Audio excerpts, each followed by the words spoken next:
Assalamualaikum warahmatullahi wabarakatuh. Saya Erianto, yaitu salah satu penggiat pengolahan pupuk organik, yaitu kompos dari limbah-limbah pertanian, limbah-limbah pasar, limbah-limbah peternakan.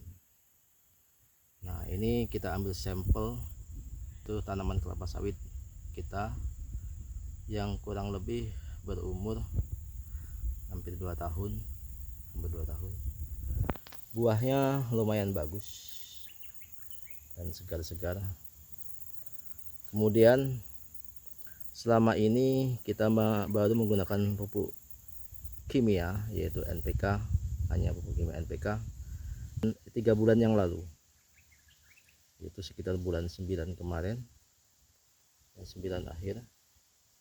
Itu kurang lebih 2 centong 3/4 kg 3/4 kg per pohon. Baru pertama kali kita menggunakan pupuk kimia tersebut. Kemudian kita lanjutkan, yaitu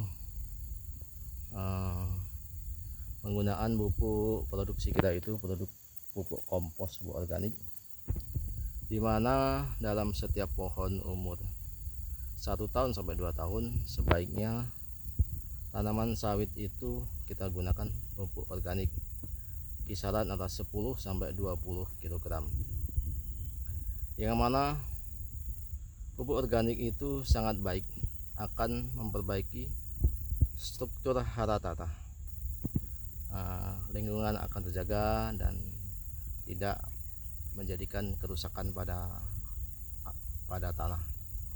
Dimana pupuk organik akan menghasilkan banyak mikroba. Karena apa? Tanah yang baik itu mempunyai berjuta-juta mikroba di dalam tanah. Di situ saya pernah membaca literatur di masalah ilmu tanah, yaitu di Kompas kalau salah. Kemudian keunggulan pupuk organik ini dapat menyimpan air.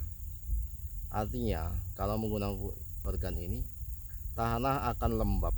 Tidak, walaupun itu keadaan musim terang atau kemarau, tanah akan lembab karena sifat fisis karakter pupuk organik yaitu menyimpan air, sehingga kelembaban akan terjaga, sehingga daya erosi dalam tingkat curah hujan yang tinggi dia akan bisa menahan, yaitu erosi dari suatu air, karena di situ akan menahan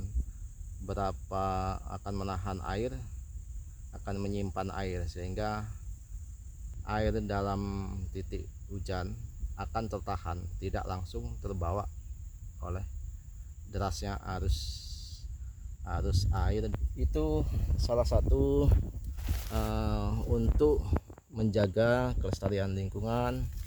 Kemudian akan menjaga kelestarian tanah. Bisa kita lihat, kalau kita lihat pada yang sudah menggunakan pupuk organik, dia akan basah, jadi kadar airnya akan tinggi. Kemudian akan timbul suatu perakaran baru. Bisa kita lihat di sini ada banyak akar-akar yang timbul. Nah, seperti kita lihat salah satu akar-akar. Nah, dia akan mencari kelembapan tanah. Jadi akar-akarnya akan banyak. Seperti itu. Pupuk ini, yaitu hara ini, lebih tahan lama. Nah, kita tetap menggunakan pupuk kimia, tetapi presentasinya kita kurangi, ya, tetap karena untuk memaksimalkan buah kurang lebih bisa sampai kita kurangi antara 50% bisa 60%, jadi agak lumayan. Karena apa?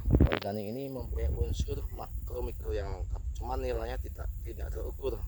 Beda dengan pupuk kimia, dia sudah terukur, presentasinya jelas. Tapi kalau organik dia banyak unsurnya, kompleks, unsur hara makro mikronya lengkap. cuman dia tidak terukur. Tergantung bahan bakunya. Kalau kita menggunakan sini itu bahan baku berupa pupuk kotoran kambing,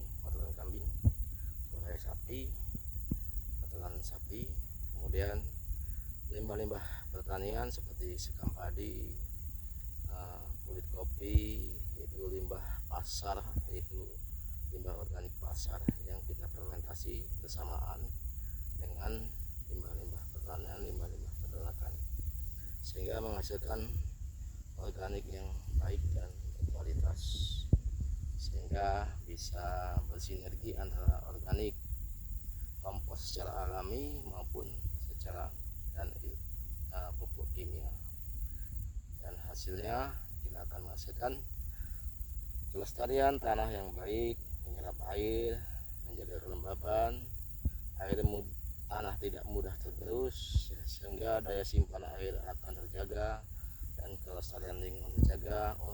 Unsur makro mikro dalam tanah itu yaitu mikroba yang berjuta-juta mikroba dalam tanah itu akan terjaga dan mereka akan hidup, karena hewan renik itu banyak tidak terlihat oleh penglihatan. Nah, karena itu salah satu membantu dalam bidang pertanian, yaitu mikroba yang ada dalam tanah. Itulah ciri pupuk yang tanah yang baik akan adanya berjuta-juta mikroba dalam tanah. Dia akan mengurai tanah sehingga kelembabannya akan terjaga. Kemudian salah satu merupakan menyimpan air, daya serap air, menyimpan air sehingga tidak mudah erosi atau tergerus air. Persentasenya ada, walaupun belum kita praktekkan. Nanti kita akan coba selanjutnya, kita akan praktekkan dalam tanaman sawit. Nanti mana sawit yang tidak menggunakan pupuk organik dan sawit yang tidak menggunakan organik kompos, yaitu kimia. Nanti kita praktekkan, kita coba apa yang terjadi. Nanti kita ikuti video selanjutnya minggu depan. Terima kasih. Assalamualaikum warahmatullahi wabarakatuh.